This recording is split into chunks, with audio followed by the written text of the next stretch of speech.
Shogun 2, cleared to fire. Shogun 2, cleared to fire. Shogun 2, Fox. Right, Sergeant. Fox. Shogun 2, Tally Hill, engage. Nomad 3, cleared fire. An F-4 inbound. An enemy that wants to blow you out of the sky. This is the target run, an aviator's gauntlet of AAA, SAMs, and hostile MIGs. This is the story of the high-speed run that comes down to getting in, getting out, and getting your bombs on target.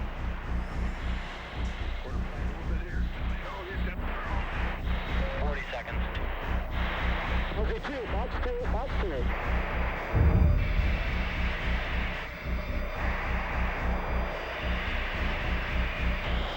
Turn the drone, turn the drone. Drone is turning. Devil 4, cleared to fire. Devil 4, cleared to fire.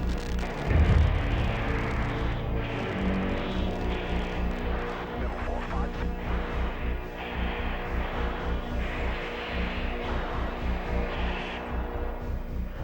Mike, make it.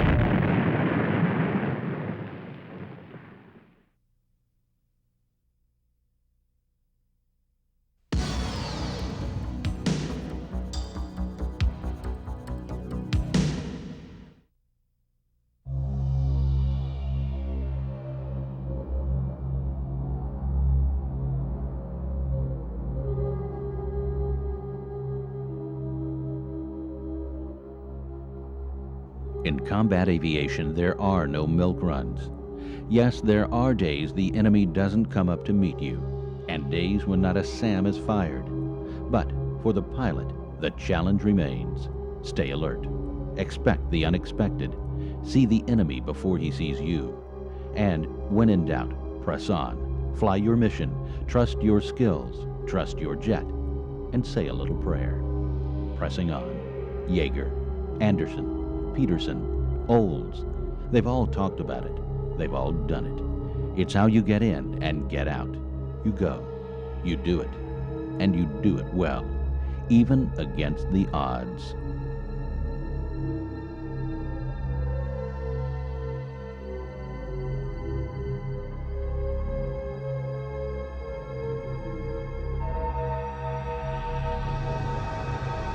We just went into the fleet, tried to get around the destroyers and then the cruisers and things to take whatever came first as a target.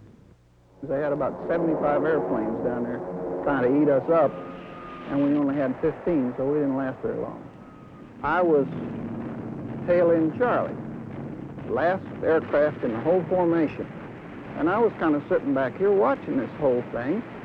I made my attack on this carrier, and I somehow got in close enough to drop my torpedo and get through.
The run-in in Vietnam had all the threats a pilot has to consider.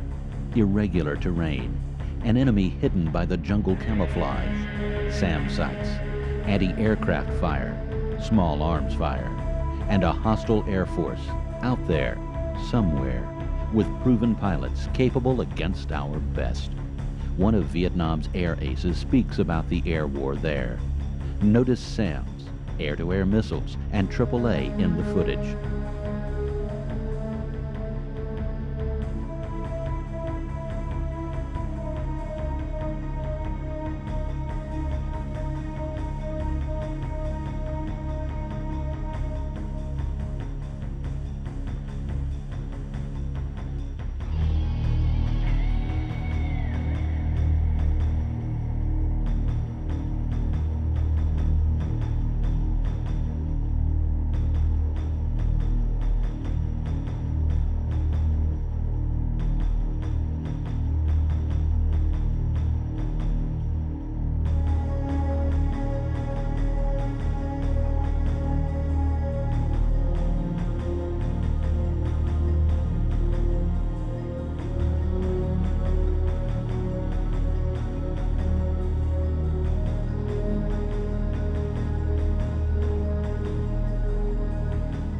air combat in Southeast Asia is a very thrilling experience, if you want to call it that.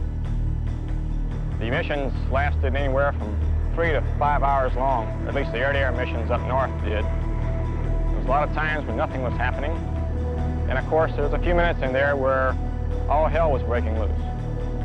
And of course, our mission up in Southeast Asia, up in North Vietnam, was to go after the MIGs. It was our job to make sure that the MIGs didn't get through the strike flights, and we felt we did a good job at that. The North Vietnamese engaged in combat with us on numerous occasions. The tactics we flew were very offensive, and sometimes the North Vietnamese didn't like us or wouldn't come up and fight with us because we were so offensive. On some occasions, we had to tone our flights down, become a little more defensive in nature, and let them come up after us. Then when they got too close to us, we turned on them and the fight was on when they couldn't get away. In the south, meanwhile, the enemy continued to strike, harass, and kill with hit-and-run guerrilla tactics. U.S. efforts were taking effect, and the North Vietnamese decided on a significant reversal of their tactics. They went on the offensive throughout the south. The result was the Tet Offensive of early 1968.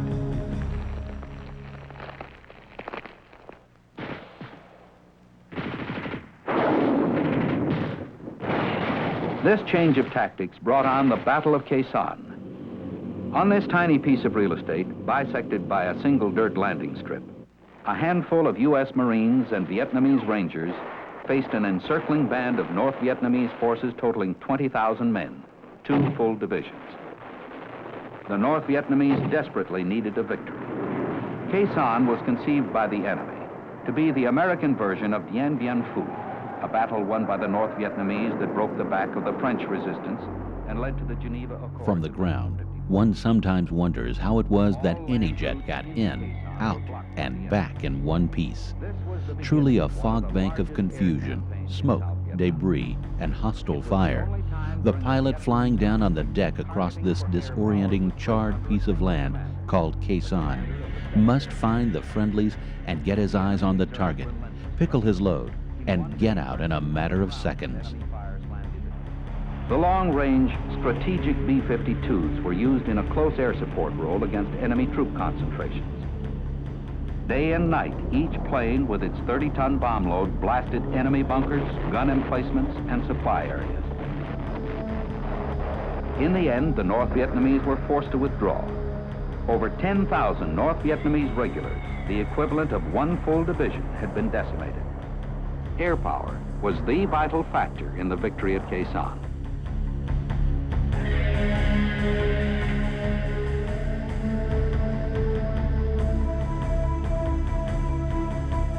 When it didn't work, a pilot had few choices but to get out of the jet and hope for the best. When that happened, the SAR mission swung into action.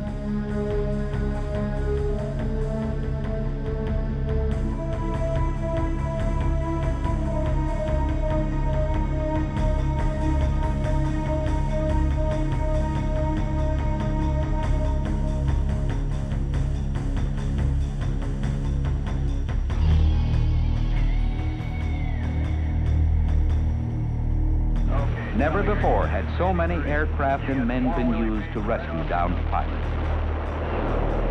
Look at the fireworks. Okay, keep looking. Contact from 3 o'clock.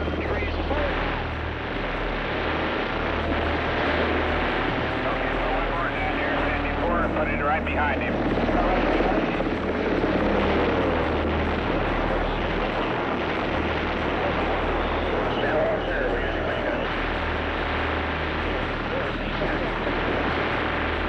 Hold your hover. Hold your hover. Hold your hover. Taking out the slack. Hold your hover. Hold your hover. Hold your hover. Slack's out. Survivor's coming up. Hold your hover, babe. Hold your hover. Looking good. Hold your hover. Hold your hover. Survivor's coming up. It's about 10 foot off the ground. Hold your hover.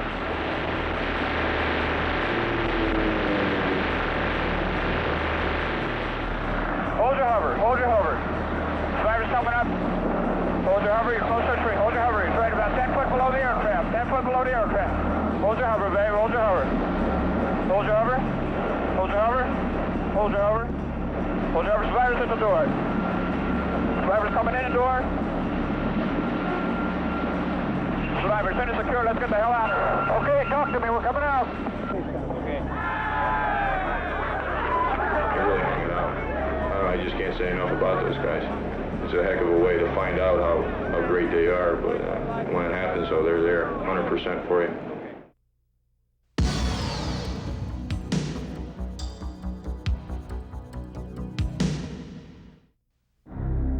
The Soviet threat, now gone, triggered decades of arms development and decades of refinements that honed the technology of war-making to a razor-fine edge.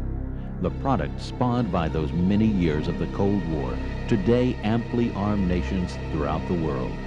One need only look back to the Gulf War to see just how deadly such technology can still be. Thus it is that films such as these, while dated, are useful reminders of the threats our pilots may one day face over a battlefield few today can even imagine. It was a classic SA-2 engagement. The same type of thing we trained for back in the States on our missions and in our simulators. When the first detonation went off, I knew what it was. And my first reaction was that we're okay. I did not lose any of my equipment. The cabin didn't depressurize. The engine sounded normal. And I was just at the point thinking that we were going to make it through that okay when suddenly the rest of the crew started reporting the damage and loss of systems on the airplane.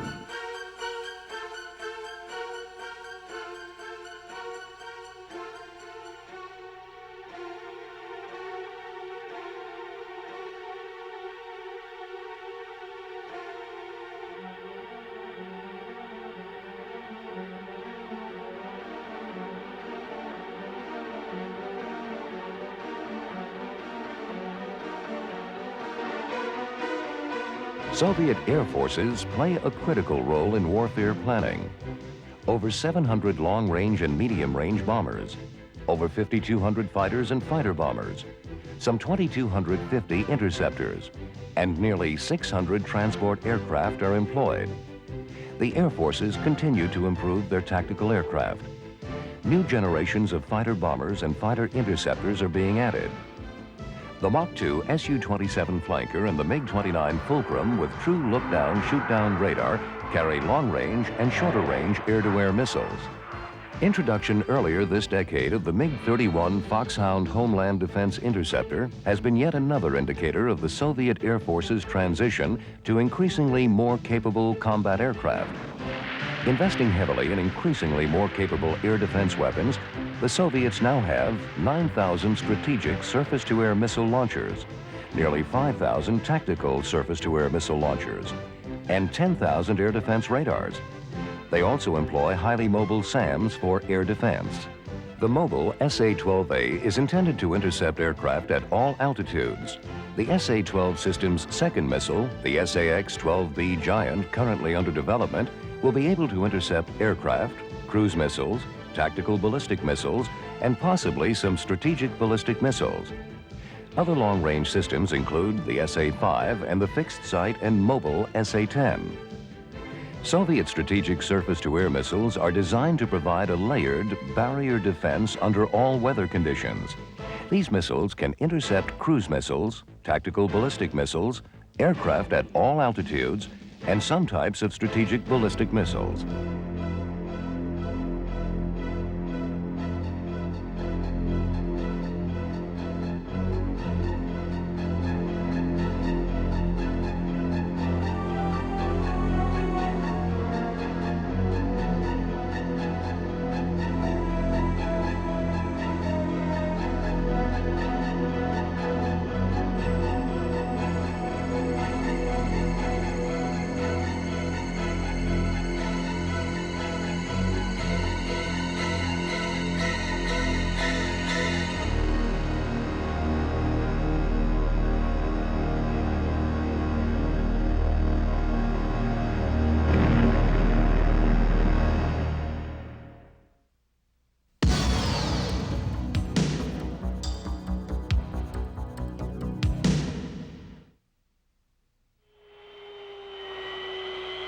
This 1980s Air Force film is hailed as a classic in the pilot community.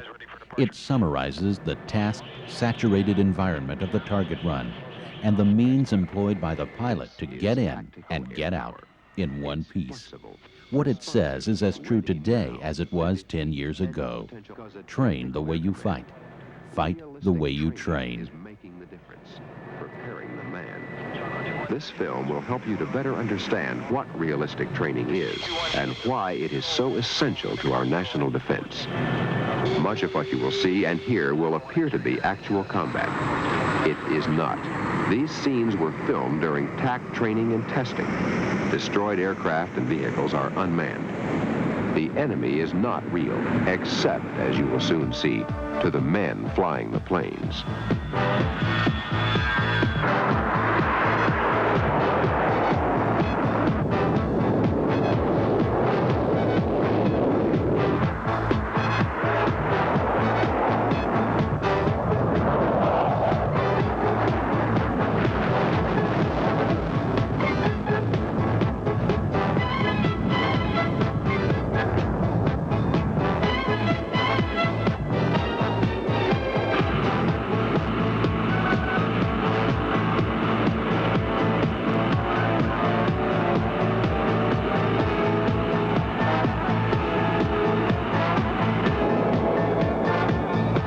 Continue pressing 360, they're at your right 1 o'clock now for 6. Okay, one bandit spit out northwest 3 miles. Look across the circle for the other one about a mile.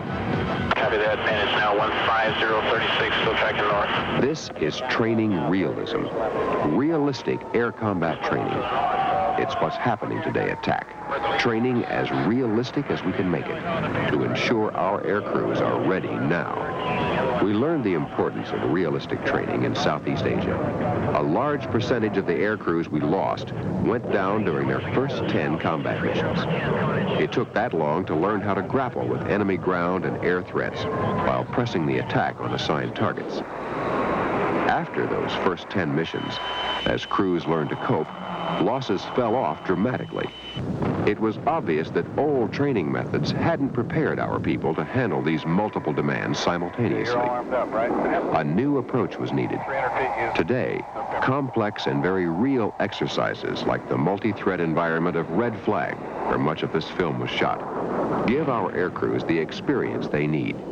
Provide those critical first 10 combat missions with enemy guns that have film in their magazines, not bullets.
Most missions are long, tedious affairs. Up to 6 hours would not be uncommon, with a stop or two on the boom to get some gas and collect your thoughts.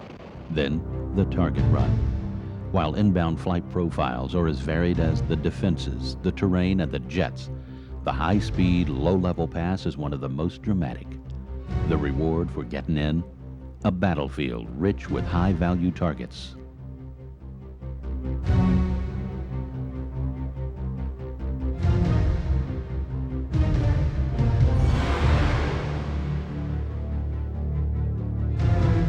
Ideally, low level, we fly, we mask ourselves in the terrain, and that way the radar can't see us, eyeballs can't see us, and we can get in pretty deep and then into the threat areas before they'll know we're coming.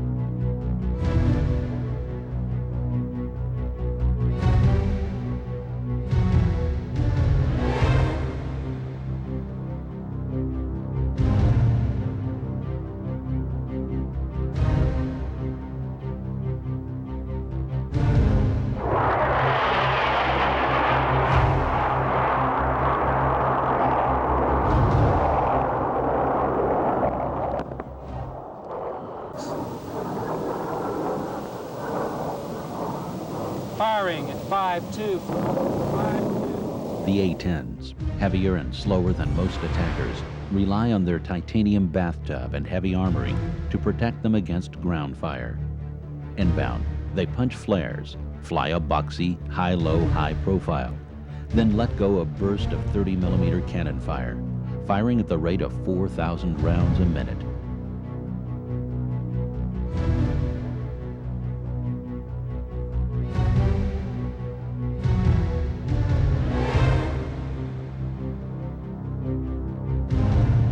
The F-16, agile but fragile, yanks and banks with the best of them, using high-speed jinks to deny the enemy a tracking solution, punches flares and pickles its high-drag bombs, using speed to get out of the concussion ring.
Of course, not all of the turning and burning is reserved for the fighters and attackers. For the crew of a B-52, a good low level makes the day a bit more sporting, while allowing the jet to use the element of surprise, low and close to the ground, against good defenses. It is a marvelous sight, with bomb bay doors opening and tight 45-degree turns.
by. Let's go. Impact cameras on. Impact cameras on. Bullseye. 2, 1, release. Item away.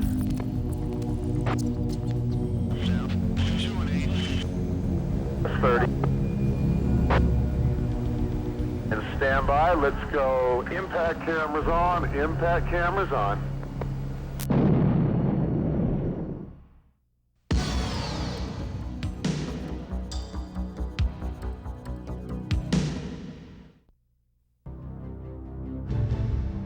Ground-based defenses are technology-driven, and they've gotten better each year.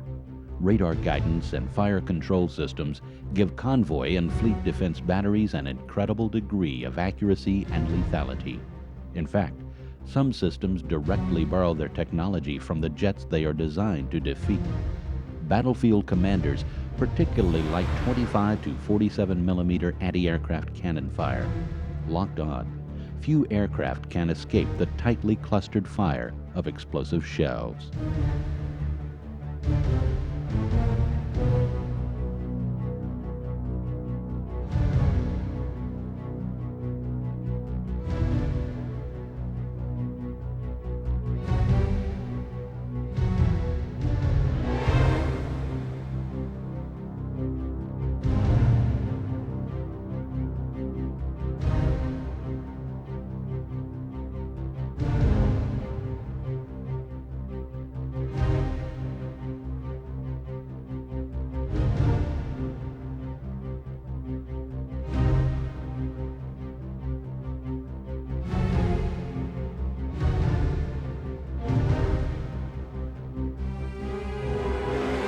At sea, a single missile below the waterline can sink a ship. Mention the Exocet missile, and seamen will just nod their heads. For fleet defense, the captain wants to stop an aggressor aircraft as far away from the ships as he can. The first line of defense is a fighter armed with a powerful air intercept missile. The next weapon of choice? A ship-launched guided missile. Any guided missile, with range, and with payload mighty enough to knock the target out of the sky with a proximity detonation.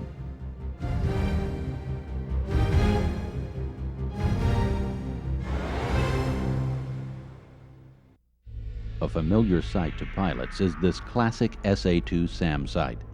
6 mobile launchers surrounding a single radar control trailer.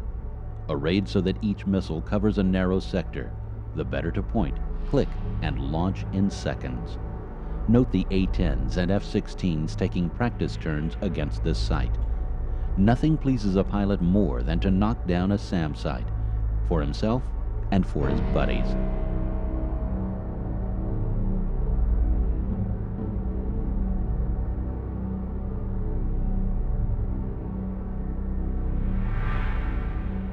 SAMs. They seem to come out of nowhere and get to your jet in seconds.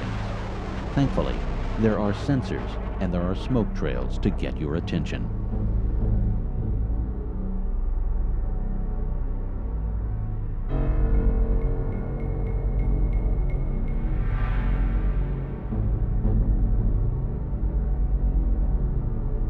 SAMs have been refined year in and year out. Ours or theirs, they perform the same, with better tracking and guidance, faster firing solutions, and more explosive force.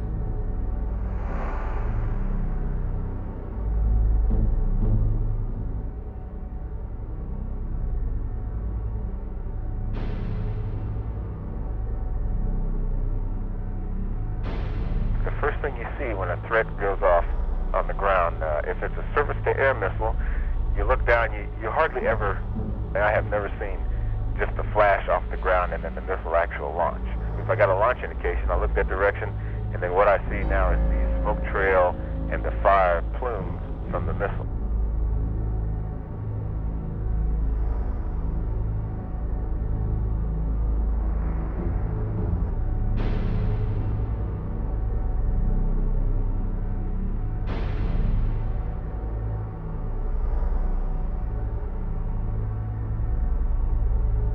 These desert tests demonstrate the amazingly accurate, precise intercept capability of SAMs.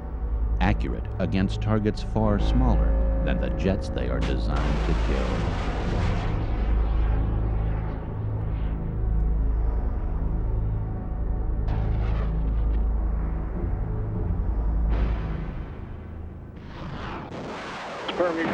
Break, Sam line. Break for a Sam. Waiter 6. Struck one, took a hit. Struck one, took a hit. Status? Okay, I got a fire. I'm, stand by. I'm just south of steer point number 7. Still flying, and I'm heading south. Copy. Okay, I took a pretty good hit. Copy. SA3, I think. Stroke 3, come on. Stroke 3, check right, break right. Stroke 3, break right. Sam, break 2. Stroke 3, break right, Sam line. Stroke 3, break 4. Sam, right 3. Sam, no. Wait, somebody got a hit. Left 4 hit. Confirm enemy squawk. Understand your hit. Or negative bad guy squawk. Negative friendly squawk. Flap 7, visual left 9. Stroke 4, status. Stroke 4, status. Stroke 3, dressing southeast.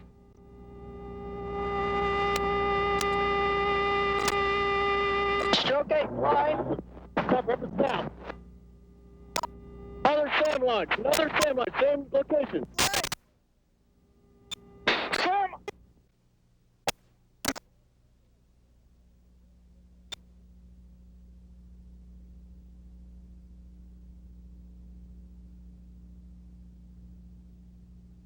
SAM, southeast of the target area! You never fly straight and level for longer than, I would say, a half a second.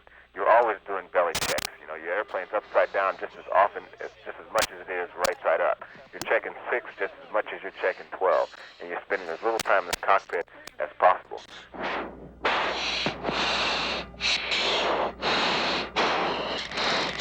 Stroke 3, defending 6.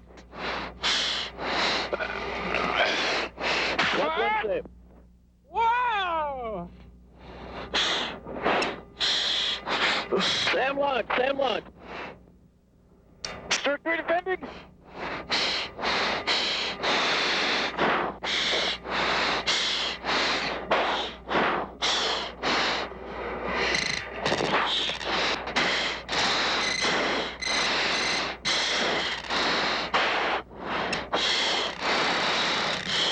Stroke 8, jettison. Copy, stroke. Status?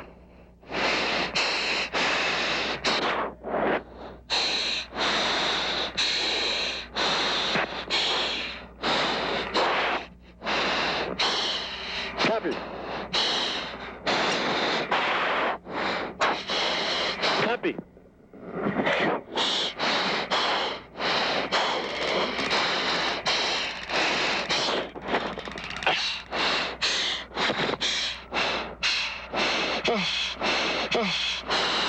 There's another one. Stroke 3 defending again. The F-117 added a new tool to the commander's bag of tactical aviation tricks: low observability, radar invisible, which means guided missiles, so effective against the strikers, now see nothing. Nothing. And with nothing to hone in on, they passed through the sky as if the stealth wasn't there. For F-117 pilots, this technology meant a return trip home instead of a hot seat into Baghdad. I looked off on the right-hand side and I saw what appeared to be flares. At least that was my first impression. And I went, oh gosh, they're shooting flares. And then it took about a nanosecond later, and it was, those aren't flares, that's AAA, and they're shooting at me. And the stuff was just going off all around me.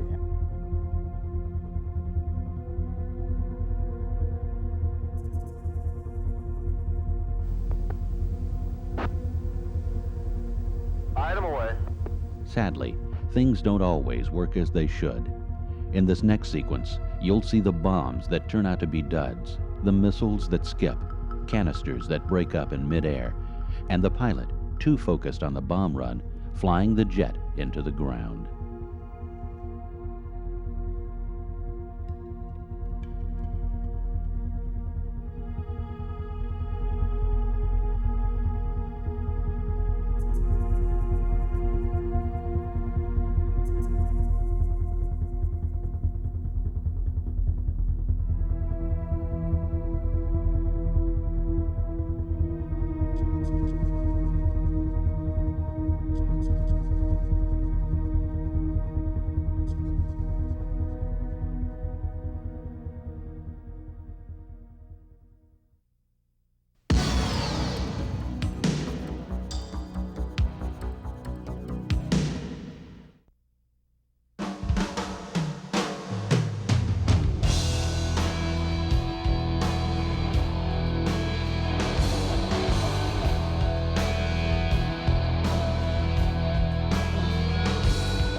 The bomb run is the most task-saturated environment in aviation. Switchology, flying the jet, head in and head out, evading the defenses. Today, a fighter crew delivers the same tonnage as a fully crewed B-17. Has the job gotten any easier? No. But the technology and the training and the tactics have all combined to make the pilot and the jet more than equal to this incredible challenge of flight. You know, any threat is just as lethal as the next, regardless of how advanced the threat is or how basic the threat is. You know, a bullet's still a bullet, and a missile's still a missile, and the one that hits your airplane is the most lethal for you.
Every mission, particularly during wartime, to get my whole mind straight and put things in proper perspective, there was a prayer that I kept a copy of in my pocket that someone gave me that I said before. O St. Joseph, whose protection is so great, so strong, so prompt before the throne of God, I offer you all my interests and desires. O St. Joseph, I offer you all my interests and desires. I never weary contemplating you or Jesus asleep in your arms. I dare not approach while he reposes near your heart. Press him in my name and kiss his fine head for me, and ask him to return the kiss when I draw my dying breath. O St. Joseph, patron of departed souls,